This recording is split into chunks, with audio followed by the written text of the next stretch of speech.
With sales of its flagship S line going downhill ever since the Galaxy S4, Samsung opted for a change of pace with last year's Galaxy S6. Redesigning the handset from the ground up, the South Korean electronics giant finally delivered a phone it could be proud of even when in front of fashion-conscious buyers. Still, sales of the S6 have proven anything but record-setting, and so with the Galaxy S7, Samsung is going for a sort of Hail Mary pass by combining what seems to be best of both worlds. So you have a utilitarian set of features packaged into the same attractive shell, and from where we stand, it's been quite successful, begging just one question: how much of an improvement is the S7 over its predecessor? This is Chris with PhoneArena, let's find out. With the Galaxy S7 we get a very Galaxy S6-like device with a metal frame encircling the phone and Corning Gorilla Glass on both sides. Interestingly though, that doesn't mean that improvements weren't made however, and most of them are immediately apparent. For starters, the Galaxy S7 adopts the back curvature of the Note 5, making it notably more comfortable to hold, though a dozen or so grams have been added to the bill. The phone is also just a tad smaller than the Galaxy S6, though it has grown slightly thicker. The increase in thickness is not random though, for the Galaxy S7 is now dust and water resistant, a feature that was ditched after the Galaxy S5 but is back in again. In addition to that, Samsung managed to fit a considerably larger battery, but more on that later. Finally, it's worth pointing out that the glass rear of both devices is equally as welcoming to fingerprints and just messy overall. On the screen front, things have been kept mostly the same, with the Galaxy S7 and S6 sporting 5.1-inch panels with a Quad HD resolution. Examining the two devices within their most color-correct basic mode, we first noticed that the balance between the primary colors has changed, and whereas we had green in excess with the S6, we now see blue dominate and red continuing to be underrepresented. In result, the color temperature is a bit colder than optimal compared with the essentially perfect temperature of the S6. Gamma as well has taken a hit for the worse, resulting in an image that has had its brightness artificially boosted regardless of whether we're talking shadows, midtones or highlights.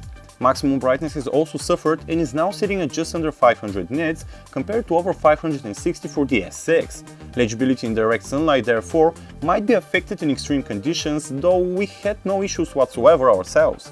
On the whole, however, the screen of the Galaxy S7 continues to be a leading one and even offers slightly superior color accuracy and grayscale response than its predecessor despite its other shortcomings. It also has a new handy feature that its predecessor likely won't be getting even with a software update.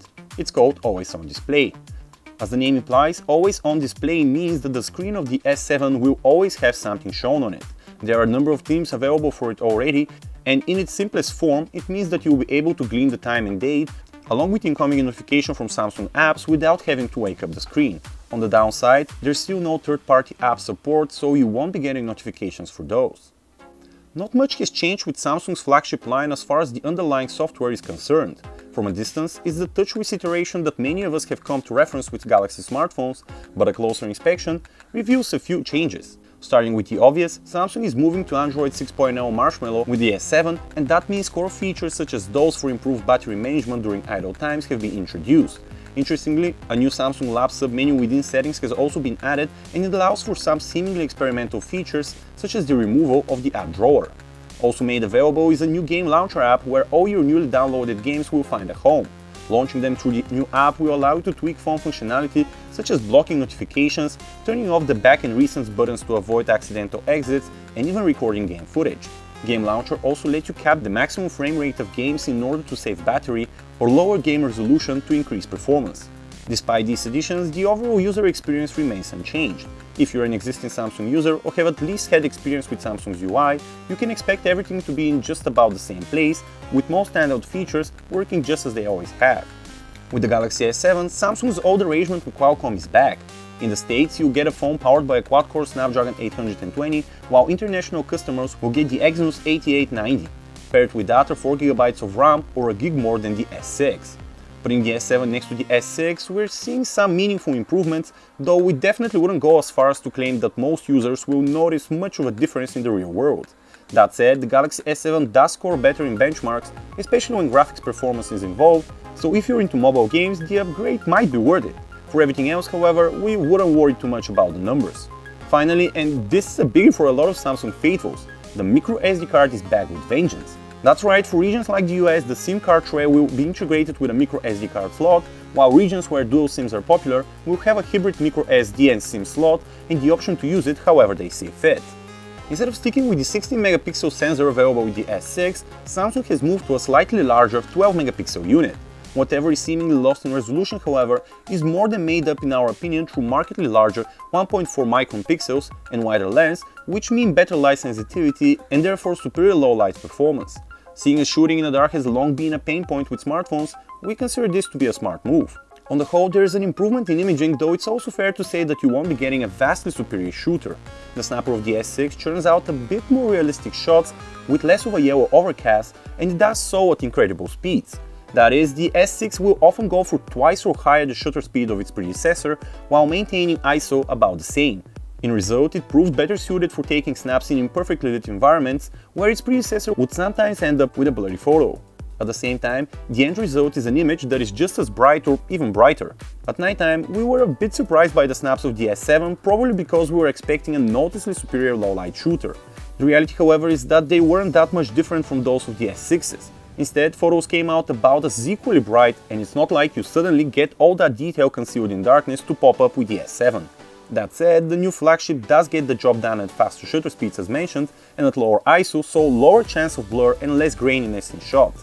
As for video, both devices are capable of 4K UHD video capture, along with 1080p recording at 30 and 60 frames. In terms of quality, we're hard-pressed. The S7 does have the benefit of a better and quicker autofocus, especially at night, but otherwise quality is pretty much identical.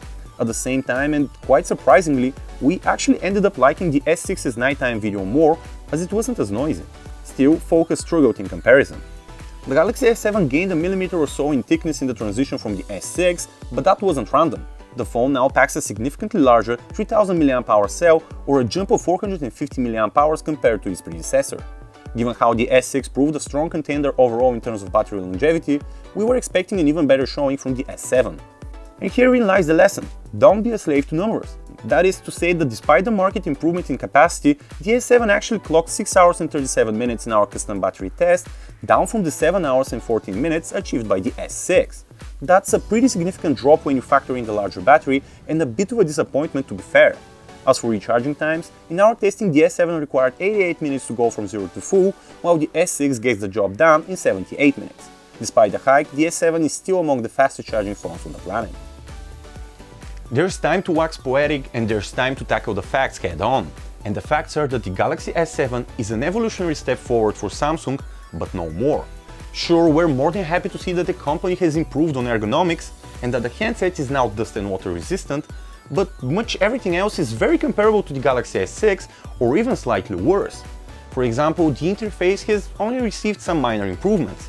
Yes, the always-on display feature is a nice extra, but definitely not something that will compel most S6 owners to upgrade.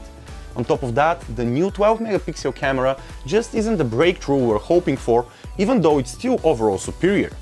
And finally, we were very disappointed to see that despite the larger cell, the Galaxy S7 actually posts worse battery life than its predecessor. In conclusion, unless some of the before-mentioned features and improvements are just too good for you to pass on, there just isn't that much of a reason to upgrade just yet. Go get a nice stereo and a TV to go with it, and save your money for the Galaxy S8. In the meantime, you'll be just fine with the S6. Once again, this was Chris with PhoneArena with a comparison between the Samsung Galaxy S6 and the Samsung Galaxy S7. Thank you guys for watching.